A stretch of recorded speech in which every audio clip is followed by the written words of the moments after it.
Welcome, Fox. So now we are starting off chapter 16th. Up till now, we had understood about Mauryan Empire and all. Now we will dig deep into the situation when Mauryan Empire got declined.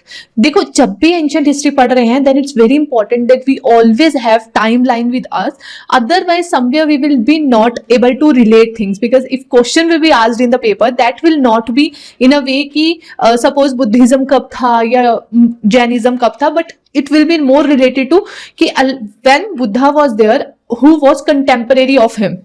तो उस वे में we should be aware about the timelines. So it's important to always draw timelines while reading ancient history. Now let's get started off with the effect or after the Mauryan Empire. Once the Mauryan Empire gets declined, then what was the situation at the northwestern frontiers? So let's get started off with the video. So let's get started. So chapter 6, its name is Central Asian Contact with their results. We always had understood like कि Northwestern frontier से हमेशा invaders या outsiders India में आ रहे थे. तो ये बहुत पहले से पैटर्न चल रहा था, राइट. हमने पहले डिस्कस किया अलेक्जेंडर द ग्रेट के बारे में एंड ऑल, ग्रीक्स के बारे में. सो इस पर्टिकुलर वीडियो में हम उसको और इन डेप्थ में समझने की कोशिश करेंगे because time until Mauryan empire was there तब तक चीजें सॉर्टेड थी, जब तक अशोका द ग्रेट थे, जब तक मौर्यन एम्पायर अपनी पीक पे था. But once the Mauryan empires का जो इम्पैक्ट था वो रिड्यूस होता चला गया. तो उस समय नॉर्थ वेस्टर्न फ्रंटियर से तो ऑलरेडी सिचुएशंस ऐसी बन रही थी जिसमें आउटसाइडर्स इंडिया में आते तो वो और ज्यादा उनके अटैक्स को वो रोक नहीं पाए, क्योंकि उनके अटैक्स को रोकने के लिए जो किंग थे उस समय के उन्हें बहुत स्ट्रांग होना चाहिए, जो कि उस समय नहीं हो पा रहा था. तो उस पूरी कंडीशन में इंडिया में डिफरेंट डायनेस्टीज स्टार्ट हुई नॉर्थ वेस्टर्न फ्रंटियर से लेके जो इंडिया में आए हैं, जैसे इंडो ग्रीक्स जिन्हें हम बोल देंगे, बैक्टीरिया जो थे, and then different other tribes also, they also went on to come to India. तो let's discuss them one by one for better understanding. So firstly it comes about in eastern, central and Deccan. Mauryas were succeeded by Shungas, Kansas and Satavahanas. So basically I am not digging deep into that particular point, Satavahanas and all, because I intentionally don't want to just start it off. हम इसके बारे में और in depth में पढ़ेंगे. अभी हमारा यहाँ पे जो मेन टॉपिक ऑफ डिस्कशन है वो ये है कि जो सेंट्रल एशिया से डिफरेंट लोग इंडिया में आ रहे थे, आउटसाइडर्स आ रहे थे, हम उनकी डायनेस्टीज के बारे में थोड़ा डिस्कस करेंगे. बट हाँ, इतना जरूर समझिए जब मौर्यन एम्पायर डिक्लाइन हुआ तो उसके बाद बहुत सारे डिफरेंट रूलर्स थे, उन्होंने डिफरेंट डायनेस्टीज ने अपनी इंडिपेंडेंस डिक्लेयर करके वहां मौर्यन एम्पायर से अलग हो गए थे और अपने आप से रूलिंग स्टार्ट कर दिया था. तो उस वे में आप शुंगास वगैरह को ले सकते हो. In north west number of ruling dynasties from Central Asia came, for example Kushans. अब इसमें क्या होता है कि आप ये देखिए, मैं आपको एक बार ड्रॉ करके ही समझाती हूँ, give me a second.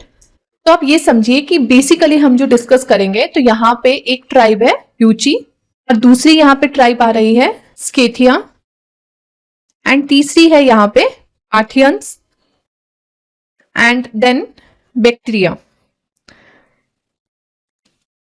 And when we are discussing about these people जिन्हें इंडो ग्रीक बोला जाएगा, तो हुआ क्या, फर्स्टली जो ये यूची ट्राइब थी, they wanted to invade China.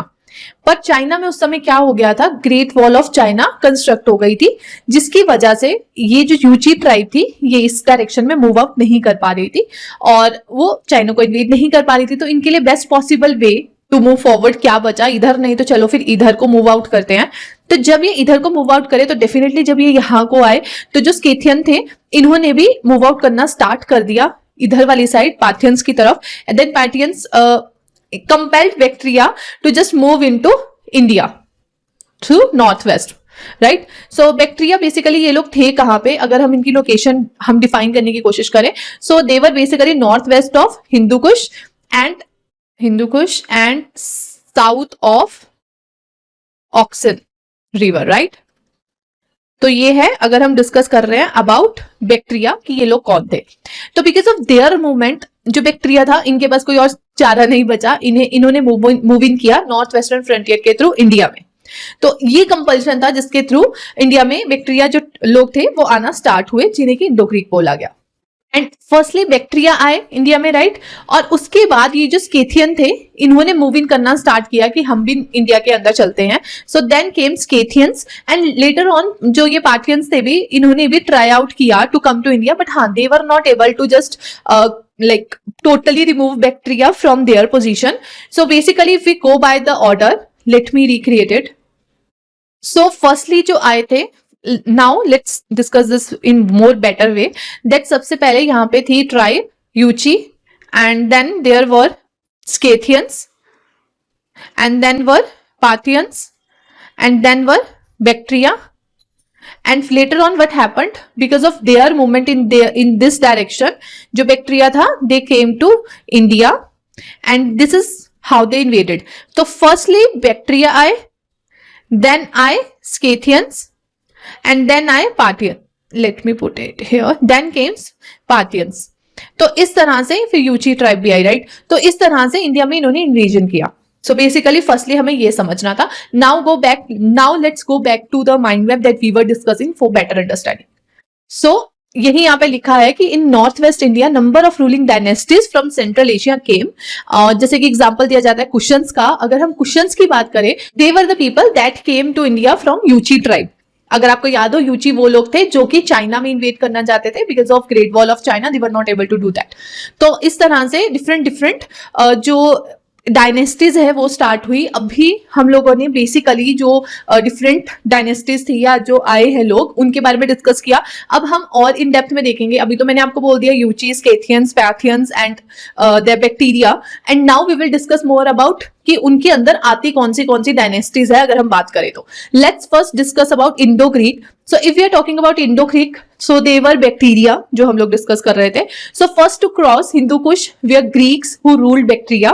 Also why they were like first to come to India, वो हमने देख लिया है कि they were compelled to do that. तो इसलिए उनके पास next possible way to just move out was India.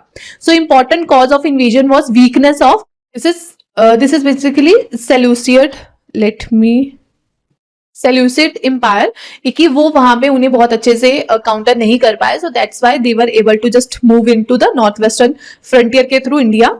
With construction of Chinese walls, Scythians were pushed back from Chinese border and turned toward neighboring Greeks and Parthians, and that's how we already discussed, right? Pushed by Scythians tribe, they were forced to invade India. In the beginning of 2nd century BC, Indo-Greek occupied large part of northwestern India. Most famous Indo-Greek ruler was Menander, also known as Milinda. Capital उनकी जो capital थी that was Sialkot, Punjab. So when Indo Greeks came to India, so basically what happened was, let me go back to that same slide. Yeah so basically when Indo Greeks came to India, they came under leadership of Demetrius. और फिर इन्होंने क्या करा, when they came to India they made their capital to be Taxila. And then उन्होंने क्या करा, अपने 2 generals भेजे आगे. और वो कौन से थे, अपोलोडोट्स एंड इधर भेजा था मिनांडर, राइट? तो बेसिकली जिसकी लीडरशिप में इंडिया में बैक्टीरिया जो लोग थे वो आए थे, ही वाज डिमेट्रस. और उन्होंने फर्दर आगे इन्वेजन के लिए उन्होंने इंडिया में आए नॉर्थ वेस्टर्न फ्रंटियर के थ्रू, और टक्सिला में अपना जो एक सेटअप था वो किया, कैपिटल मेकअप किया. And then for further like movement into the India, उन्होंने 2 डिफरेंट जो जर्नल्स थे उन्हें भेजा. एक थे मिनांडर और दूसरे थे अपोलोडोट्स.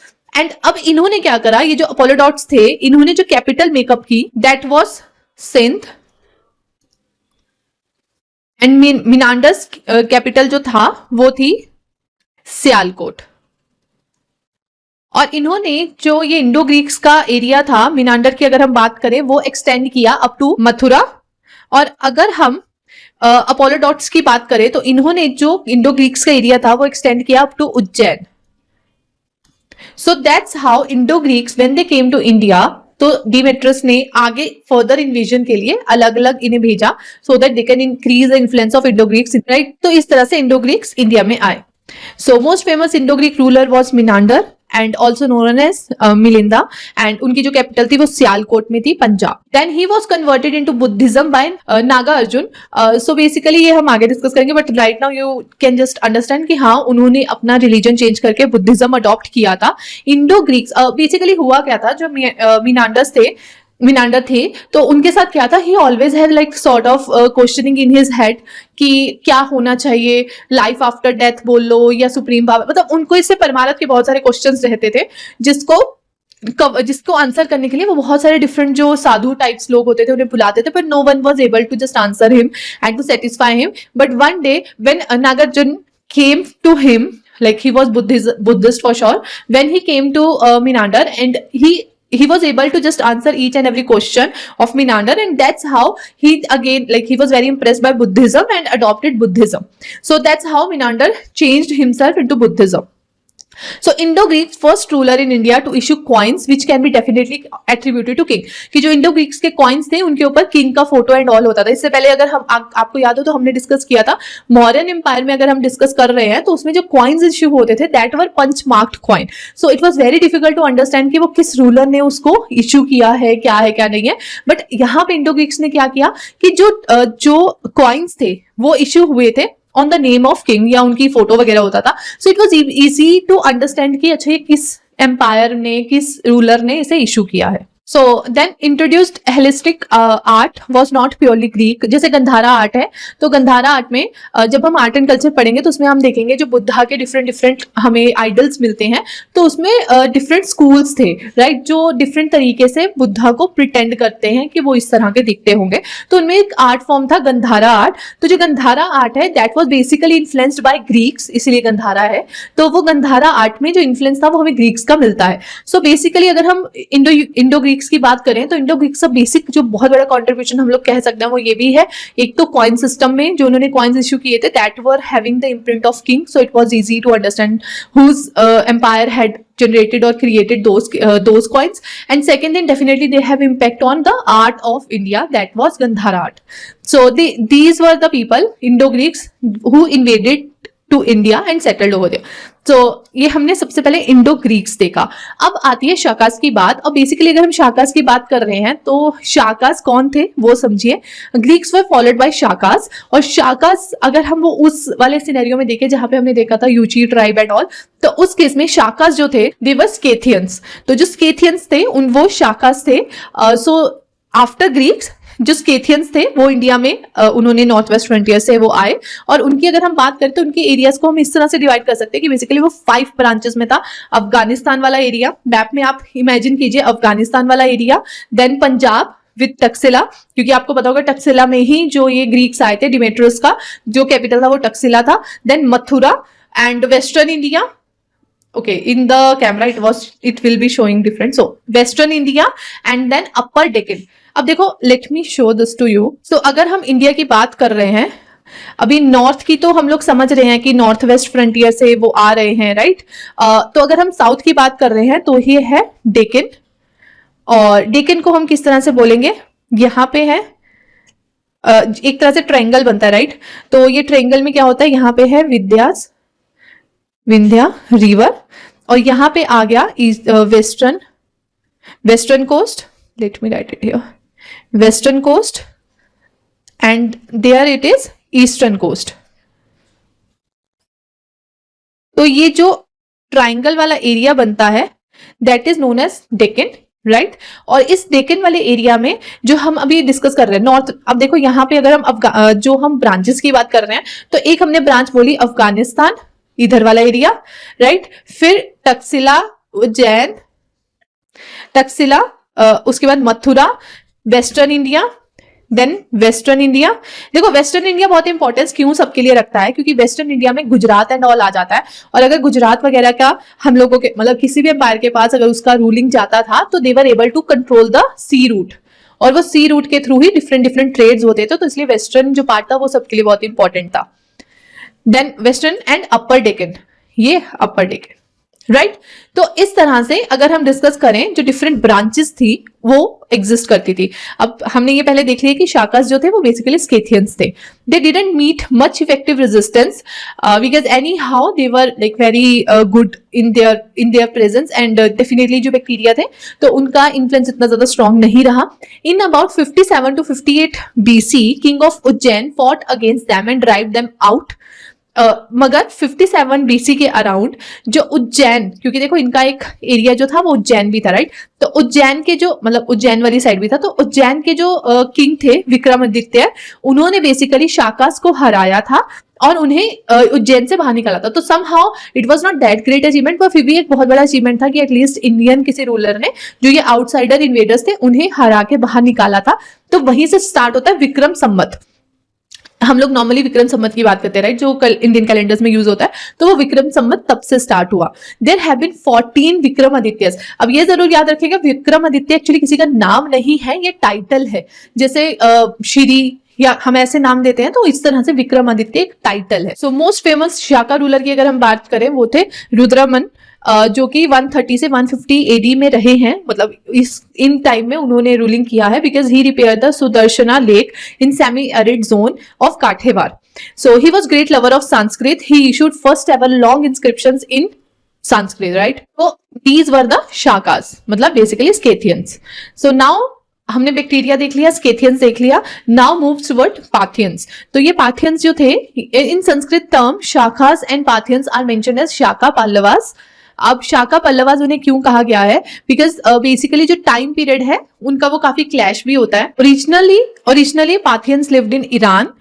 दे occupied very small portion of north western India. Most famous Parthian king was गोंदोफेरना, and in whose reign Saint Thomas जो थे वो इंडिया में आए थे अपनी क्रिश्चियनिटी को प्रोपेगेट करने के लिए, पर when he went on to Kerala and all, वहां पे उन्हें असैसिनेट कर दिया गया था. सो बेसिकली पाथियंस का जो इन्फ्लुएंस था वो बहुत ज्यादा नहीं था, वो बहुत कम एरिया को ही ऑक्युपाई कर पाए थे. Hello guys, I hope you are enjoying the session, but this is a quick pause over where I want you to understand the importance of backup plan. I do know that you are putting your 100%, but still it's always advisable to have backup plan where you can monetize the skill set that you are gathering throughout this UPSC preparation. How to do that, how everything will work, I will let you know when you subscribe to my dedicated YouTube channel where I let people know कि कैसे वो जो उनके पास skills है, skill set है, उसको वो monetize कर सकते हैं. And everything is intact with you. आपके पास सारे skill set है, जितनी आप grind में से निकल रहे हो, you do know about lot of things, but the only thing that you do not know right now, तो उसे कैसे monetize कर सकते. So I had shared my lived experience over there on my another YouTube channel that is dedicated to Plan B, or I always call it as a reinvention journey. So just check it out, the link in the description, and subscribe to that YouTube channel right now, ताकि आपको वो सारी की सारी journey का पता चल सके, आप मेरे वो lived experiences से benefit उठा सके. So I hope you will do that right now, and now this is the time to get back to the video. So now let's move toward Kushans. And who were the Kushans? They were basically the Yuchi. So Parthians were followed by Kushans, also called Yuchis, nomadic people from steppes of North Central Asia living in neighborhood of China. वो हमें पता है, तभी वो China में InvIT करना चाहते थे. Their empire extended from Oxus to Ganga, from Kharoshan in Central Asia to Varanasi in UP. That means they were like holding huge areas. So basically cushion dynasties में 2 डायनेस्टीज एग्जिस्ट करी है, founded by home of chiefs who were called Catphills, ruled for 28 years, then succeeded by Kanishka. So early Kushan's king issued numerous gold coins. और हम लोगों ने जब gold coins के बारे में बिल्कुल स्टार्टिंग में डिस्कस किया था, तब भी यही किया था. जो गोल्ड कॉइन्स कुशल एम्पायर में इश्यू हुए थे, उनकी क्वालिटी बहुत अच्छी थी.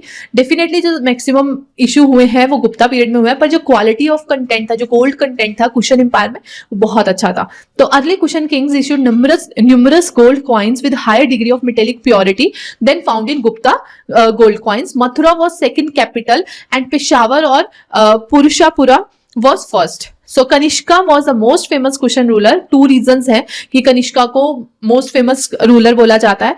Basically he started the Shaka era that was from 78 AD, and more important is he patronized Buddhism. तो जो वो बुद्धिज्म के अंदर हमने वो, अगर आपको ध्यान हो, हमने देखा था वो डिफरेंट जो काउंसिल्स सेटअप हुई थी. तो 4th बुद्धिस्ट काउंसिल जो थी उसको पैट्रोनेज किसने किया था? कनिष्का ने. एंड ये वही बुद्धिस्ट काउंसिल है जिसमें कि जो बुद्धिज्म था वो 2 सेक्ट्स में, हीनयान और महायान में डिवाइड हो गया था. So that was basically about Kanishka. And more important thing about Kanishka is when the gold coins that were discovered from his rim.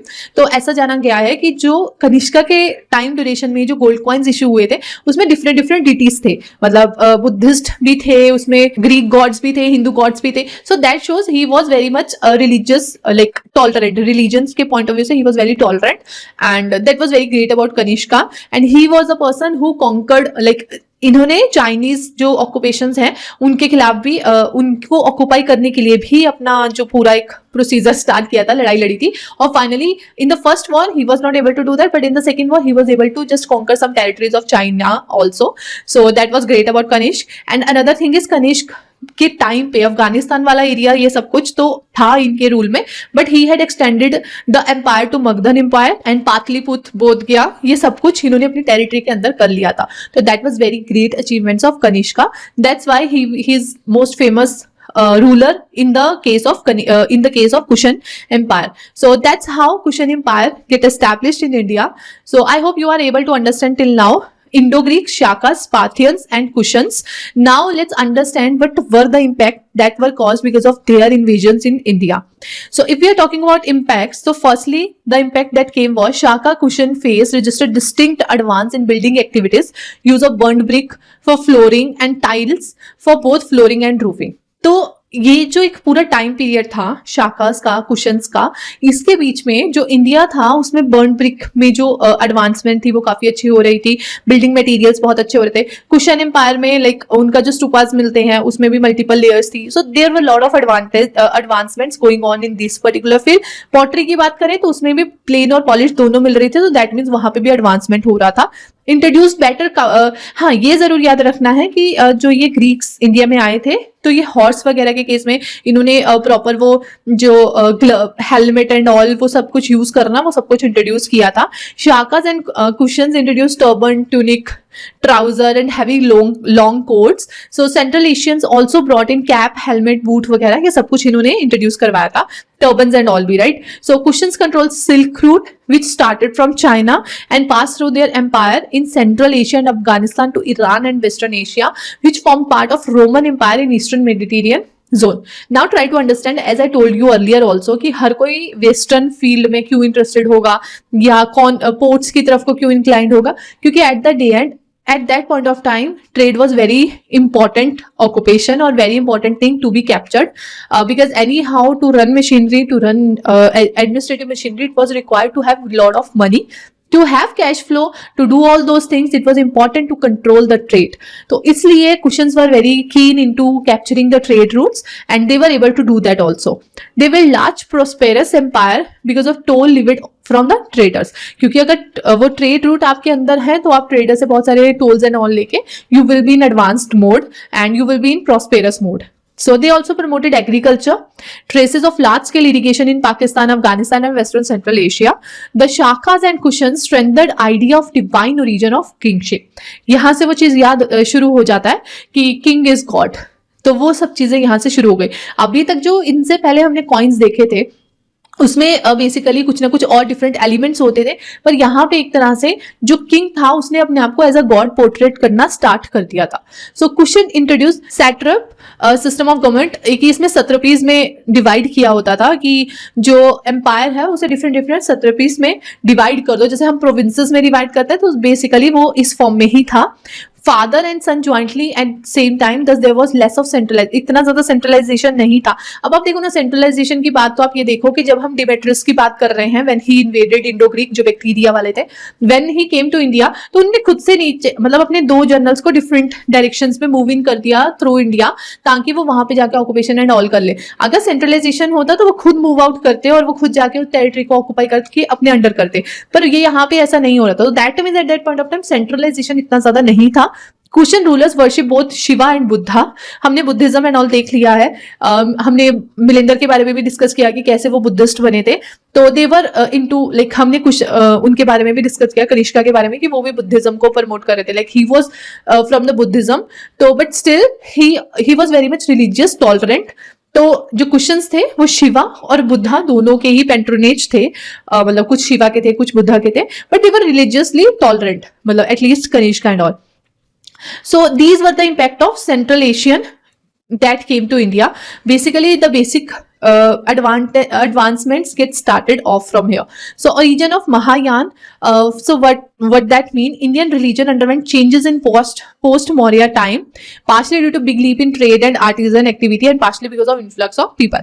अब देखो कोई भी इंडिया में आएगा या कोई भी किसी डिफरेंट रिलीजन में आएगा, तो अगर वो इन्फ्लुएंशियल वाली पोजीशन में है, then they will come along with their super imposition, their footprints जो उनके ऊपर होंगे, देयर इंप्रेशंस. तो वो कहीं ना कहीं वो चीजों को, अब आप देखो हमारे घर में जो मम्मियां होती हैं, व्हाट दे डू, अगर सपोज उन्हें कुछ भी पूजा करनी है, कुछ भी करनी है, पहले तो वो कहेंगे कि नहीं नहीं ये तो तुम्हें आना ही पड़ेगा, तुम्हें करना ही पड़ेगा. But when they were convinced कि हाँ शायद ये नहीं आ सकता, देन दे विल से कि अच्छा हम तुम्हारी शर्ट लेके चले जाएंगे, so that will work. They will always find way forward for it ना. उनके पास कोई ना कोई तरीका होता है वो चीजों को करने का. सो बेसिकली है क्या, वी ऑलवेज वर्क इन अ वे कि हमारा काम भी हो जाए और हमें ज्यादा तकलीफ भी ना हो. So that's how their also things worked. कि उन्होंने रिलीजन एक्सेप्ट किया पर उसमें कुछ मॉडिफिकेशन कर दी ताकि उन्हें ज्यादा तकलीफ ना हो. So for example in Buddhism you can eat milk, meat and all, तो वो सब कुछ अलाउड है. So large number of coins have been found in monastic areas of, देखो बहुत सारे अगर हम मोनेस्टिक्स एरिया की बात करें जहाँ पे मोनेस्ट्रीज थी वहां पे भी काफी सारे कॉइन्स मिले हैं. सो दैट मीन्स ट्रेड का वहां पे भी कुछ लेना देना होगा. Buddhist welcome foreigners who were non vegetarians and discipline became so slack. So that's why Buddhism like extinct हो गया था in the case of India because of these particular things. जैसे हमने पहले भी डिस्कस किया था ना कि they were more into like they were into the position जहाँ पे women को भी वो lust की form में देख रहे थे. This new form of Buddhism called Mahayana or Great Wheel. Earlier they worship Buddha as symbol and now this replaced with this image. हमने वो देखा था हीनयान और महायान, और हमने देखा था महायान में जो मॉन्क है वो निर्वाणा लेने की जगह बोधिसत्वा में जाता है. Bodhisattva means one step before nirvana. So that उन्होंने क्यों नहीं वो निर्वाणा ले रहे, just they want to be bodhisattva just because they want to serve people and they want to uplift people. So because of their upliftment they are compromising on their nirvana. तो वो higher good के लिए they are compromising their nirvana. तो इस तरह उन्होंने बोला कि जो महायाना है इसलिए उन्हें ग्रेट व्हील बोला जाता है या great vehicle. So earlier they worship Buddha as symbol. Now जो ये महायाना था तो इसमें लेटर ऑन क्या हुआ, डिफरेंट सिंबल्स में जो बुद्धा है जो बोधिसत्वा है उनको ही पूजा वगैरह शुरू हो गई, उनको लैम्प्स एंड ऑल चलाना ये सब कुछ शुरू हो गया. सो पुरातन स्कूल ऑफ बुद्धिज्म जो था वो हीनयाना था और लेसर व्हील जिसे बोल देंगे या लेसर व्हीकल. उसका बेसिकली क्या फंडा था कि नहीं भाई मॉन्क को अपना भगवान की भक्ति करनी है and they should go for nirvana. जिसको निर्वाणा चाहिए वो खुद ब खुद मेहनत करेगा और पाएगा. सो Kanishka convened council in Kashmir where council composed 3 lakh words which thoroughly explained 3 पिताकास या बोलो या पितास और collection of Buddhist literature. So basically different pitakas बनी थी जिसमें कि जो पूरी टीचिंग्स थी, जो कैसे मॉन्क्स वगैरह को रहना है, उनकी रूल्स एंड ऑल, वो सब कुछ डॉक्यूमेंटेड था. तो वो वही हमने शायद पहले भी अभी थोड़ी देर पहले ही डिस्कस किया कनिष्का के बारे में कि जो 4th बुद्धिस्ट काउंसिल थी उसे पेट्रोनेज किया था कनिष्का ने और उसमें ही ये हीनयान और महायान में बट गया था. तो वही यहाँ पे एक्सप्लेन किया जा रहा है. चरक संहिता contain name of numerous plants and herbs from which drugs are to be prepared from for the use of patient. अब संहिता याद कीजिए, संहिता ब्राह्मणा हमने ये पहले डिस्कस किया था. सो ये जो चारक संहिता है तो ये संहिता में जो बेसिकली है वो ये लिखा गया. यहाँ पे आई थिंक मैंने कुछ एक्स्ट्रा पॉइंट ऐड कर दिया है. I got to know maybe from somewhere, so I just added it here. इस संहिता में बेसिकली लिखा गया है कि कौन से पेशेंट्स को हम कौन से ड्रग्स या दवाई वगैरह दे सकते हैं, बेसिकली उनकी herbs and all. So basic thing that we can understand from here is कि महायाना और हीनयाना और महायाना में जो डिवीजन हुआ था that was divided that has taken place at the 4th Buddhist Council held at Kashmir or patronaged by Kanishka. So this is more about it. और महायाना और हीनयाना में जो डिफरेंस है वो हमने पहले ही डिस्कस कर लिया है. In this particular video we had understood about Indo-Greeks, how they invaded India. उसके बारे में हमने बहुत अच्छे से पिक्टोरिकली सब डिस्कस किया है. Then Shakas, Parthians, Kushans, and definitely then we understood about impact of Central Asian context. And when you are reading this particular chapter, then the way I had, for example, this is one of the like diagram that we had made, although I do know it's not that much clear, it's very like blurry wala thing, but you can understand from here. And I want you to just always make the diagram or the map of India for better understanding and for better understanding of the positions where we are talking about the things. And timelines आपको बनाना ही बनाना है. So this was it for this particular chapter, that is Central Asian contact and their results. Okay guys, we are almost there. We are almost there to end this video. So here is a quick reminder. If you had not subscribed to my another YouTube channel, then do that right now and have a credible backup plan ideas that actually work. And I am with live proof in front of you that these plans had worked. So subscribe to that because I don't want you to end out or miss out on the opportunity that is in front of you. So now let's get back to the video where we will end this topic. But before that, do subscribe to the channel by clicking on the link given in the description below. So that was it for this particular chapter. I hope you get a lot of information out of this video. If you have any doubts and if you feel somewhere overwhelmed, then I request you to just revisit the video and for better understanding. And even then, if you have any doubt, definitely leave the doubt in the comment box below. I will love to answer your doubt. And guys, don't forget to write summary also so that you also can like very easily easily recollect on each and every point that we had discussed in this particular video. So that was it for this particular video. I will see you all in the next video. Till then, bye bye guys.